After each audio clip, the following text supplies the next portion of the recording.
Michigan Out of Doors Magazine's OD is brought to you by Michigan United Conservation Clubs, protecting Michigan's rights to hunt, fish, and trap for 75 years. And by Williams Gun Sight. Located in Davison, Williams Gun Sight has Mid-Michigan's largest selection of used guns with over 2,000 in stock every day. Check out the website to view inventory and prices. And by MSU Federal Credit Union, helping members achieve their dreams since 1937.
Really, it started, if you go way back in, 70s, 80s and such, with dirt bikes and Jeeps, obviously after World War II, and that desire to get outdoors and to enjoy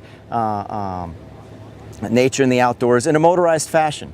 Then you saw kind of the evolution of these vehicles from two-wheel drive, or from dirt bikes to four-wheel drive ATVs, and that peaked around 2005 at about 1 million units a year. And then you saw the advent of side-by-side vehicles, or recreational off-highway vehicles, ROVs. And so as the ATV industry came down, the side-by-side industry is currently the latest craze. It's the only growing category in power sports. And the real issues there are really about comfort, capability, and cargo. So as people have grown to like more creature comforts and such, on a dirt bike, if you don't carry it on your back, it's not going with you. On an ATV, you can put some gear on your front and back racks, but still you have to strap it down. You really have to plan ahead. With a side-by-side vehicle, you can put the cooler, the picnic basket, the spare shirt for Susie or Johnny or whoever. And it also helps you pack gear in for hunting and take game out of the woods as well.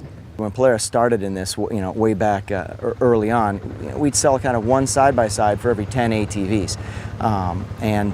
Now, here in Michigan, it's almost a one-for-one deal. In fact, we've seen side-by-side sales increase by 400% over the last 5 years. So we really feel that that is the next up-and-coming category. It's here, and we see a lot of families with blended machine choices. Somebody's riding a dirt bike, somebody's riding an ATV, somebody's riding a 50-inch side-by-side, and they all want to ride together.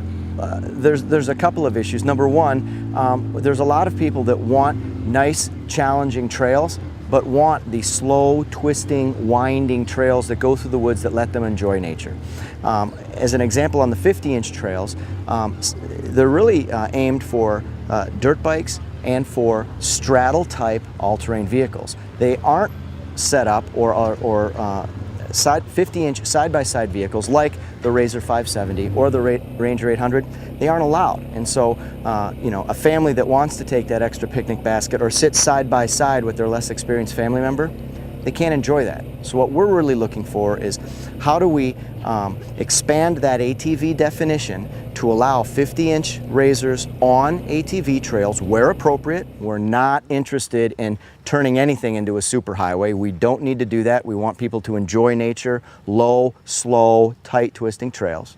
We're also looking in the future to have a 65-inch trail system in Michigan. Michigan's top 5 in off-road vehicle retail in the nation. It's a great, awesome place to go riding. But it also competes with places like West Virginia, where you have the Hatfield-McCoy Trail. We want Michigan to continue to be that destination site. We think the trail system needs to evolve, and we need to look at a vision to make it successful for the next 20 years. Michigan has a great off-road vehicle riding opportunities. We have over 3,600 miles of designated trails. and 5 scramble areas statewide currently. And it's we register about 200,000 ORVs each year. And the ORV program is essentially funded solely through the ORV license fee. We utilize a grant program to private nonprofit clubs and organizations and other public agencies to assist with maintaining and developing our designated trail system. Well, I think number one, expanding the trail definition to allow for product innovation by all manufacturers is important. Number two, continuing to collaborate with all sorts of disparate groups to get families outdoors. It's not just about trail riding, right? Hunt, fish, camp, all sorts of different ways to enjoy nature with power sports products.